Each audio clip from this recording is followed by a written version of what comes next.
எல்லோருக்கும் வணக்கம். Welcome to ஃபுட்மா சமையல். இன்றைக்கி ஃபுட்மா சமையலில் என்ன சமையல்னால், செட்டிநாட்டில் ரொம்ப ஸ்பெஷலான வெள்ளை குருமா செய்வது எப்படி. இந்த வெள்ளை குருமா ரொம்ப சுவையாக இருக்கும். ரொம்ப குயிக்காகவும் செய்யக்கூடிய ஒரு குருமா ரெசிப்பியில் இந்த வெள்ளை குருமா. இந்த குருமா இட்லி, தோசை, சப்பாத்தி, இடியப்பம், ஆப்பம் இப்படி எல்லாத்துக்கூடையுமே ரொம்ப சூப்பராக இருக்கும். குருமாவுக்கு தேவையான பொருளெல்லாம் எடுத்தாச்சு. இப்போ குருமாவோட செய்முறையை பார்த்துடலாமா. ஒரு கடாயில் 1 டேபிள் ஸ்பூன் அளவு எண்ணெய் ஊற்றியாச்சு.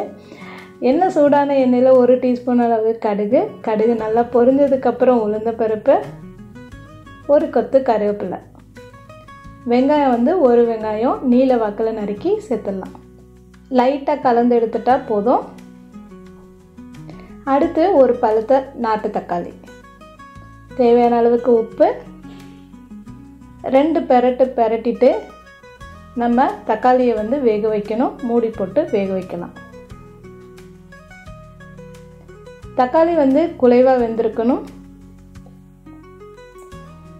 இப்போ காய்கறியெல்லாம் சேர்த்துடலாம். 1 கையளவு உருளைக்கிழங்கு, 1 கையளவு கேரட் சின்னதாக தான் சேர்த்துருக்கேன், 1 கையளவு காலிஃப்ளவர், பச்சை பட்டாணி.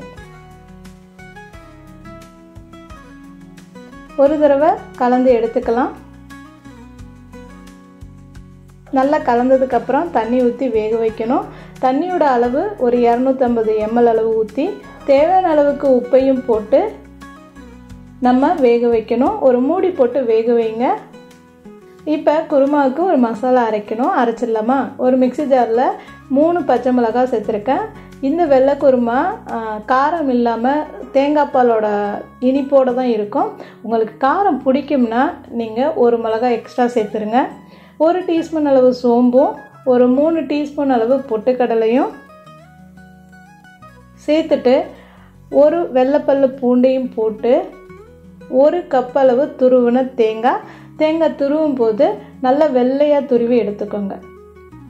நல்லா கரகரன்னு அரைச்சி எடுத்ததுக்கப்புறம் 1/2 கப் அளவு தண்ணி ஊற்றி நல்லா பட்டு போல் அரைச்சி எடுத்துடலாம். இந்த சைடு நமக்கு காயும் நல்லா வெந்திருக்கும். இப்போ அரைச்ச தேங்காய் விழுதை சேர்த்துடலாம். தண்ணி எக்ஸ்ட்ரா ஒரு 100 ml அளவு ஊற்றிருக்கேன். இந்த குருமா கொதிக்க வச்சிடாதீங்க. மலமலன்னு கொதிச்சிருச்சுன்னா தேங்காய் பால் திரிஞ்சிரும். லைட்டாக கொதி வந்ததுக்கப்புறம் கொஞ்சமாக கொத்தமல்லி இலையை தூவி இறக்குனீங்கன்னா நமக்கு வெஜிடபிள் குருமா ரெடி பண்ணியாச்சுங்க. இந்த வெள்ளை குருமா ரொம்ப சுவையாக இருக்கும்.